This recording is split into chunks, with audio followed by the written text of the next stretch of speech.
Hi, I'm Kara. And I'm Adam. And welcome to Crunchy Cozy Games. Today, we have a really fun video for you. We're going to talk about some seasonal games. Yeah, so the weather is actually nice right here, at least so nice. for the time being. We're in the Midwest, so if you don't like the weather, you just wait an hour and it totally changes. Yep. But we thought this would be a great opportunity to kind of tell you about some of our favorite nature games. Yeah, nature really, it kind of evokes springtime, right? Growing things, animals, all sorts of like naturey things. So we've got a combination of crunchy picks and cozy picks. Right. That, maybe you want to pull these out if you have them in your collection or pick them up to kind of get the spring vibes going as we get towards the official start of spring. Yeah, I am looking forward to it. We've got some really great selections, so why don't we jump right into it? Yeah, I'll start us off with a pick from the cozier side of our game shelf, and I want to start with Mariposas. So one of the like most common icons of spring is the butterfly, and like they just scream springtime. And this game, that would be terrifying. Okay. Butterflies that are just screaming like, they've just come out of their cocoons and they're flying across and they just go spring. Terrifying. That would be terrifying. Yeah. Yes, let's not do that again. But anyways, I think that Mariposas is a great springtime game. It does kind of go through the seasons. So it does start in springtime and you end in fall.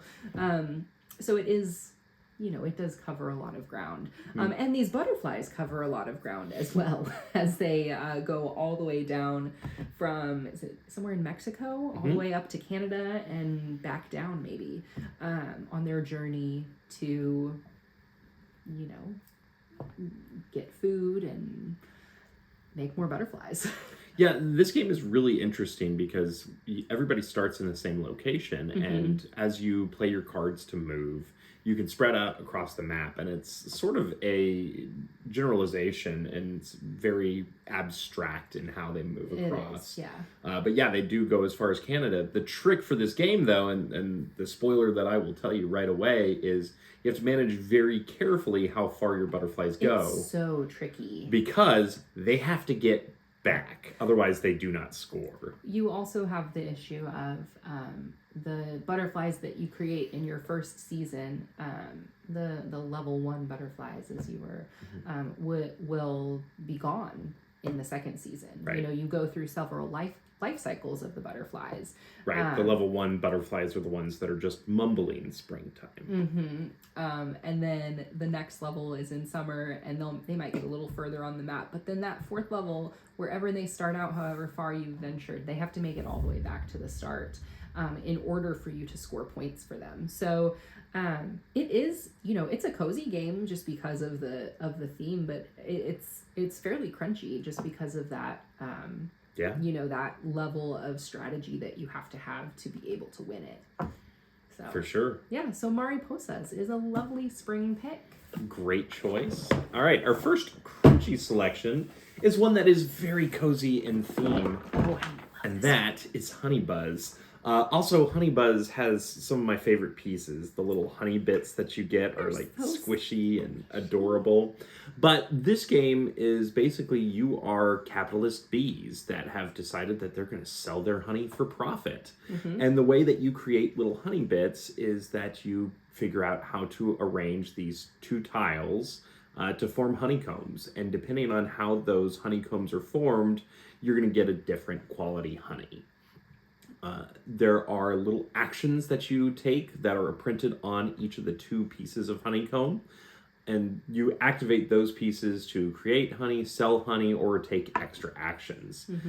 So there's bonuses for creating full hexes, full circles, and yeah, I mean the variety of actions that you have there's a huge strategy because you don't get to use them every time after they get played. There's just a lot to consider in this, and especially when you're playing it competitively with other people, you're watching what they do, and so sometimes that makes you feel like you have to rush to create honey and sometimes take a lower value honey just to get there before another player does. But, that is absolutely a viable strategy because, in Honey Buzz, the levels of honey are worth different amounts. Right. And I think some of that is based on the rarity of the flowers that you need to create that type. But if you get in on the lower cost honey early, you get the high value for that, whereas everybody that comes after is going to be taking less. Yeah, this one has a really viable market in which every time honey is sold, the next honey that's sold goes down in value. So you want to get there early,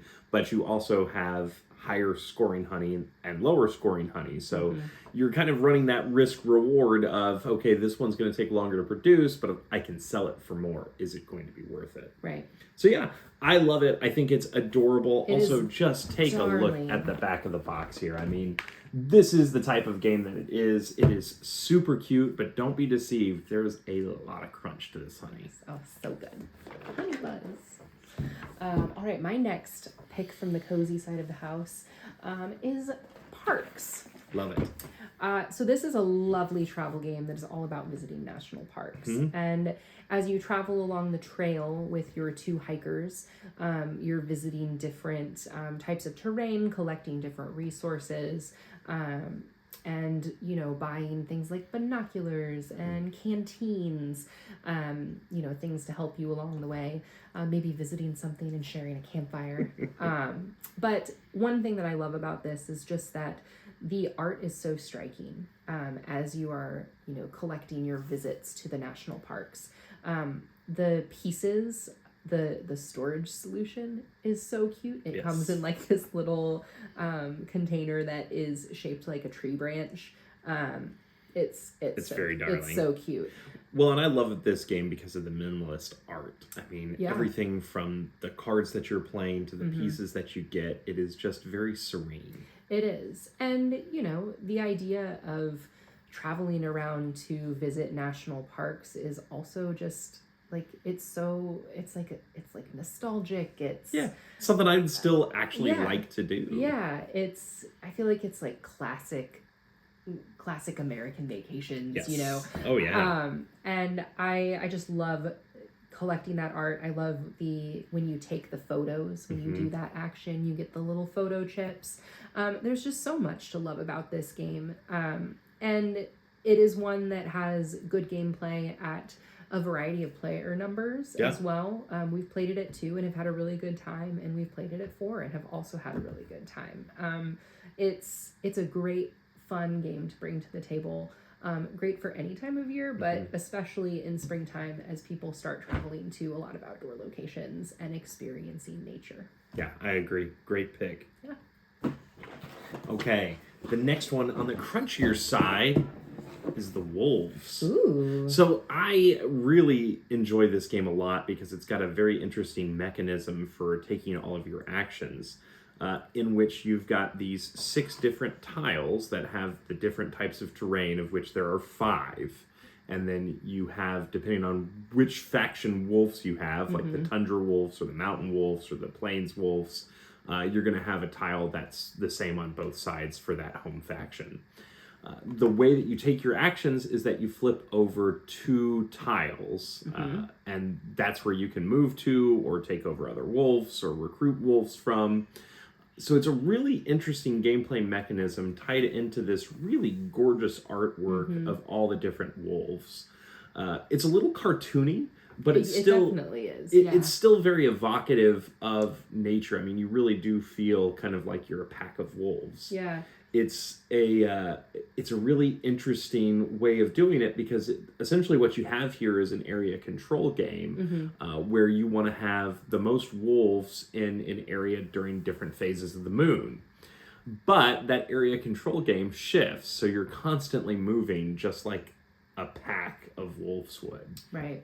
So this is one where I think that the theme is spot on for Absolutely. both the crunch of like you feel kind of like you're at battle with other alpha wolves, and it's also still kind of got that coziness because I picture the artwork as sort of like a Disney-esque style where I can just imagine these little wolves singing to each other, maybe about springtime, far away from the butterflies, screaming it. But yeah. Yeah, I really enjoy. I mean, that flipping mechanism is super unique. You know, we have it really adds a challenge to planning out your turns, because except for that one tile that you have that is your faction tile, which is the same on both sides, the rest of them are different terrains on each side, and so the things that you have available to you from turn to turn are ever changing. Right. And it is definitely tricky to manage. Yeah, I really like this game a lot, and I think it is a great choice for kind of a crunchy nature game. Yeah, it's an excellent choice. Love it. Okay, for the next game, I have Photosynthesis. This one is, I mean, it's about growing trees. It's growing a forest. It is literally nature. It is nature. Yeah. This game is all about maximizing access to sunlight in order to grow. And you know, as the name implies, making photosynthesis happen so that your trees can grow and thrive. And as a key mechanism, stopping photosynthesis from happening for your rival trees. Yes. You want to grow as tall as possible to block sunlight from the others and get it all for yourself. Right. I mean, that is Talking about greedy trees. But you know, this game has a really interesting way that play happens because of that kind of rotating sun. You know, as you play through each round, the sun rotates around the board, and so each location that you place your tree can be a really great location for a couple of rounds, and then it can be really awful for the next couple of rounds. And you know, you can make that work for you, or it can be your downfall. It's one that is really tricky to get right. Right. Well, and the key mechanism here is that you have to know when you're going to get the most sunlight points from your trees and when's going to be the right time to harvest them. Yes. Because the trees go away. They don't die. They just get sent to live on a farm.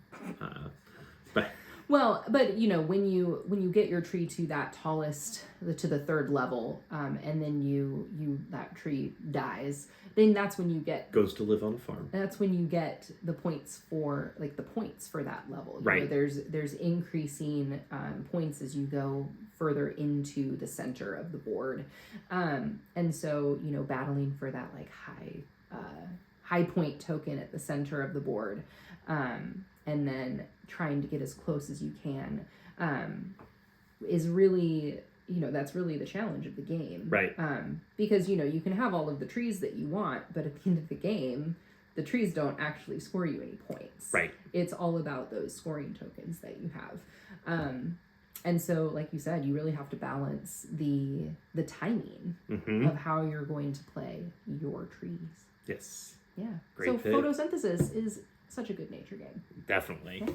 All right, so I'm going to switch gears a little bit, because when I think nature, I think of this game specifically, even though it's very strange, and that is Root. It says right on the box that it is a game of woodland might and right, but of course it's not exactly nature, because these are anthropomorphic animals and factions, and they're building swords and shields and sawmills. So I mean, it's not exactly nature, but you know, give it time, but it will. But you know, it's fauna. Right? I just appreciate this art so much because it is very evocative of kind of what I love about parks, for instance. Yeah. It's that minimalist idea. It's this kind of like cartoony sort of grunge, but muted colors, but it feels very woodland. Yeah. And of course, the gameplay is incredibly crunchy. Oh, so crunchy. Because this is a war game. It's not just your average peaceful nature game. Oh, happy in the trees. It's true. Well, and it's so asynchronous as well. Right. I mean, everybody's doing playing the game completely differently using the same board. Yeah, exactly. It's maybe one of the most difficult games to get into unless you're playing with people that have the same like devotion to playing games that you do. Not recommended for beginners. Right, because everybody plays totally differently. Yeah. So unless you want to take the time to learn every single faction so that you can teach every single faction, this is one that takes a little bit to learn. But when you do, it is oh so worth it, because there are just so many unique conversations, so many unique combinations that you put together, and you have factions that war against each other. And the other thing that's great is on the baseboard itself, you've got kind of a nice like fall forest map. Then on the opposite side, you've got a winter map. Which, that's right. Which totally changes things. Yeah. And then later expansions added like this big lake map that you can have. Oh, I don't think we've played with that We one. have not played with that one yet, but hopefully in the near future. Yeah. It's really nice for the otters. Yeah. I will say this game, I think we've mentioned this a couple of times when we've played, but it really is kind of reminiscent of Redwall. Did you ever read those? Oh yeah, definitely. It's really those kind of like woodland creature vibes. Yeah, so, for sure. Very but fun. Yeah, love this game. It's a great pickup. Just make sure you got the time and the friends to want to learn it. Why don't you say we do some budget picks? Sure, yeah. If you're looking for something that's like springy and naturey, but you don't want to spend more than like $20, we've got a couple of picks that you might want to grab. So the first one that I'm going to talk about is Fox in the Forest Duet. This is a lovely 2-player trick-taking game. Yes. And I think it kind of unique to all of the picks that we have. This is a cooperative game. So the idea is that you are trying to move through the forest, and you're using abilities on these cards to... What is the objective? Are you collecting? You're collecting gems. Collecting gems. Yeah. But you have to manage without talking and saying what cards you're going to play. But you have to manage getting the correct person to get the trick to move where you need to go. Right. So it's a fun little puzzle to play. It's a quick game too. It is. It's very fast. Very travel friendly as well. Yeah. Yeah. It's great for that. Yeah, this says it takes 30 minutes to play for 2 people. It is a great pickup. And I love this for the theme. Literally taking a walk through the forest, finding little treasures. Yeah, it's great. I absolutely adore that game. Fox Very in the cute. Forest Duet. So my budget pick is a game that is deceptively adorable. This is Arboretum. Ooh. So Arboretum is kind of a set collection game. What you are doing in this is you are playing cards in your own Arboretum. So you have to lay them out in a grid. But the catch is they always have to go in an increasing numerical order. So for instance, if you lay the 2 card down, then you have to lay 3, then 4, then 5. It doesn't necessarily have to go one number after the other, but it has to always be increasing in number from left to right, from top to bottom. That's really important because how you choose to play your cards is critical to scoring the most points. Because of course, you're going to score points for the numbers that are on the card. Here's the catch though. You only score points for the cards if you have one in your hand at the round's end. So even if I have played the 2 through the 9 of a certain suit of these gorgeous trees, if I don't have any in my hand, I can't score it. Even more devastating is that other players can interrupt you. So whoever has the highest card in that suit is the only person that will score that suit at the end of the round. Oh, it's so tricky. And Kara is laughing because this game can get kind of mean. It can. If I see that Kara is going after one particular suit of trees and I've got the 9 in my hand, I can just hold on to it knowing that she's never going to score any of those trees. Now, the way they mitigate that, so you're not just holding on to all these cards the entire time, is that your hand limit is very, very small. So you kind of have to decide whether you want to score points for yourself or whether you want to be a huge jerk and hold on to that card to break their bank. It's just so good, so crunchy, but also just gorgeously rendered cards, and it's absolutely a wonderful game. Yeah. Super cheap. You can get it on Amazon for less than $20, and it's a great game to play with your family if you never want to talk to them until Thanksgiving. Beautiful game. Yeah. Yeah, beautiful. All right, back to the cozy. All right. This is one of our favorites. And Cascadia is a quintessential nature game. Yes. I mean, in this game, you are literally placing tiles to create your landscape. You know, you have a store or a pool of 4 different tiles that have a variety of land that have 2. I think it's always 2, right? Unless it's the keystone 2 or tile. 1. Yeah. So 1 or 2 terrain types, and then that is paired with a token for an animal. And on everyone is playing for the same objectives. There's a different scoring mechanism for each animal, and you're trying to place those in clusters or away from each other, depending on what that kind of animal is calling for. But that's not the only way you can score, because you can also score points for putting together terrain types. And what I really love about this game is that it is so freeform. Yes. It's very easy. It's not competitive. Right. It's competitive, but it's not directly competitive. Right. You're not doing anything to interrupt other players. Right. Like the most you're going to do is like take a tile that somebody wants before. Right. But like so many games that we have played like this, there is a way to spend resources that you collect in order to sweep and reset the offerings, which is so nice. And there's always something that you're going to be able to play. It may not be exactly the tile that you want at that moment, but it's pretty easy to pivot just because it's so open. Right. This is a great game because you always feel like you've got the maximalist strategy where, you know, if you get the perfect tile with the perfect animal icon, oh man, that's going to be sweet. But at the same time, if that doesn't come up, you've got a great path to still score and still be successful at it. I also think that it's one where you want to be pursuing multiple different things at the same time. Like you don't want to just say, okay, I'm only going to focus on bears right now, because that's not really, it's not necessarily something that's going to be possible. And so it just depends on what tiles come up. And so you have to have like multiple things that you're going for at the same time, which I think contributes to why it is so laid back. Right.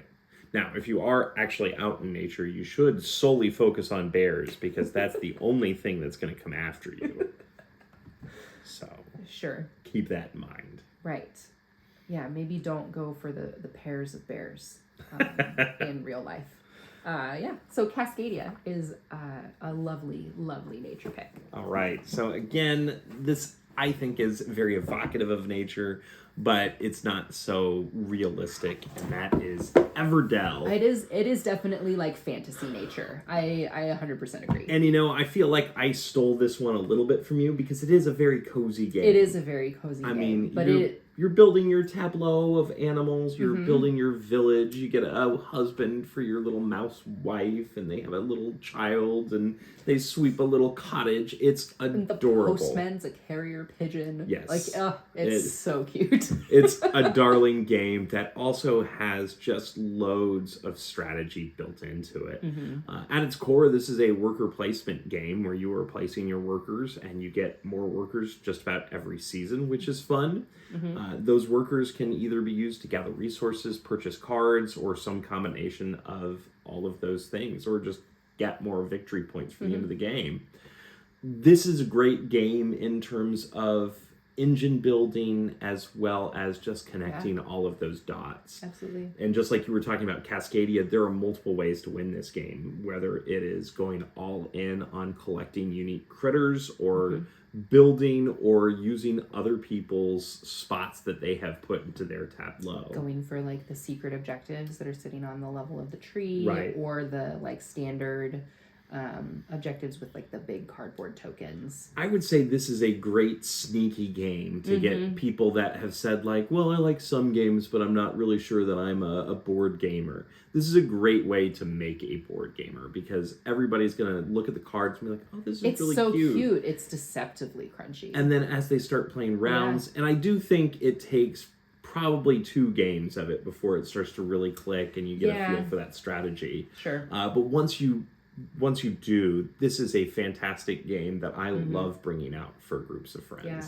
And I think one thing that really kind of like cements this into the nature theme for me is that the rounds are seasons. Right. You know, like you're starting in the spring, and then you go through summer and you end in fall like the whole point of this is that you're going through the cycle of the year to prepare for the winter. Right. And just like true life in the Midwest, some people can be in spring while others are in the fall. And sometimes that's just a separation of an afternoon. So yeah, Everdell. All right, my last pick from the cozy side is Meadow. Beautiful. It's so beautiful. I just absolutely adore the art in this game. We've talked about this one a couple of times on the channel, and you know, every time I feel like I come away with something a little bit different from it. And I think that the thing that I love about this one as far as like the theme goes is that the art is just beautiful, and I love creating my collection of plants and animals. And you know, there's such a variety. Like you might go after like collecting mushrooms one time, or you might get a cool little cottage that gives you access to like wildflowers. I really enjoy that like collection aspect of it. And as we've talked about, the way that you shop in the card bank, the card store, is so unique. It is. Because it's not just, you know, you pick it up. You have to have a little arrow that notches into the side of the board. And you can take something from either the row or the column that you put it at. And you have, you know, a limited number of these things per round.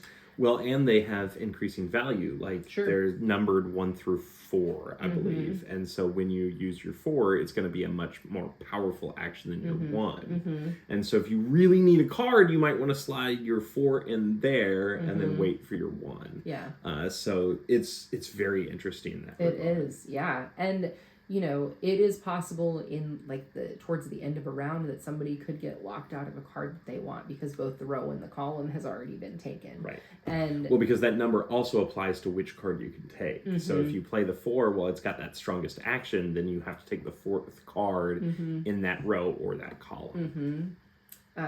So it's very fun. It can be a little tricky, I think. Oh yeah. But it's, you know, at the end of the rounds, you sit around the campfire and compare the animals and the plants that you saw and the places that you visited. And I think it is so cozy, and it's so naturey. It is. Just like spending time in nature and coming together to talk about it. I love it. It's a great game. The artwork, as Kara mentioned, is very darling. It's definitely one that I saw for the first time. I was like, oh, that kind of looks boring. But it is very interesting. Aren't you glad we got it, though? I am. I'm very glad. It's a great game. Yeah. Meadow. All right, my final crunchy pick for the nature theme is that of Earth. Ooh. This one really took me by surprise last year. Yeah. And I will say part of the reason it took me by surprise is because I thought it was going to be basically terraforming Mars, but here on Earth. That is not what it is. Nope, definitely not. It is, you are playing cards and building a tableau, sort of like you're doing in terraforming Mars, but this one you are building a very specific grid. You're building a 4x4 grid of the cards that you play. What I love about this game is it has the best turn-to-turn actions in any game that I've played. And the reason for it is that when it's not your turn, it's still your turn. Yeah. It's great because you've got 4 basic actions. They're all different colors. And anytime somebody takes an action, everybody else that's playing gets to take a similar action. It's not as strong. Yeah, the person who is like the primary, whose turn it is, who's the primary player and decides which action is being taken, gets like a stronger version of that action. Right.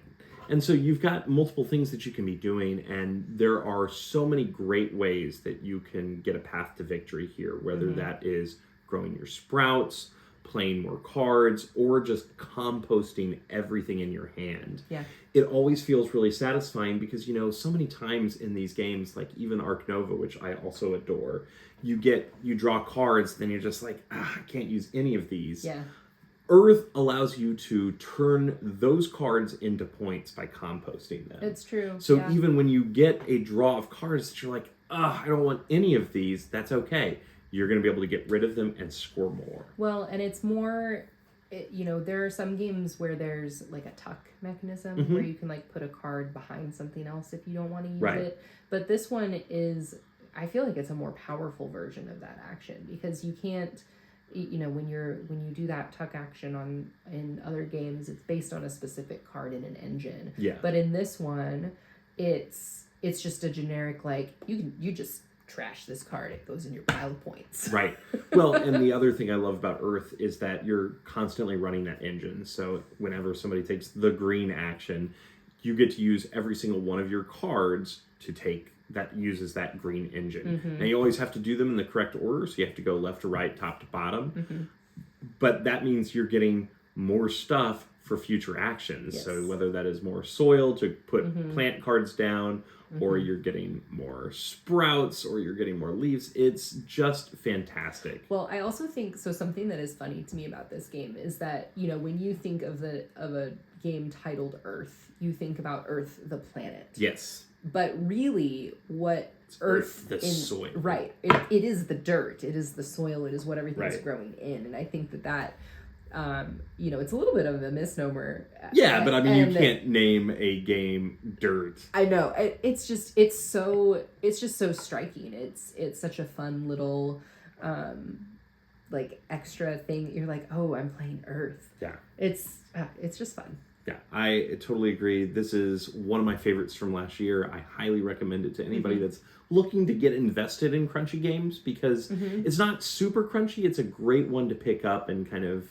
bring to everybody at the table because you stay active. Yeah. But yeah, my top choice for nature and crunch, Earth. Yeah. Well, that's going to do it for our little nature-themed list here. Yeah. Let us know what you think. What games are we missing from our collection, either on the crunchy side or the cozy side? Like nature-themed games that we haven't gotten our hands on yet, or that, you've seen us talk about that we didn't mention, and we absolutely should have. What do you think?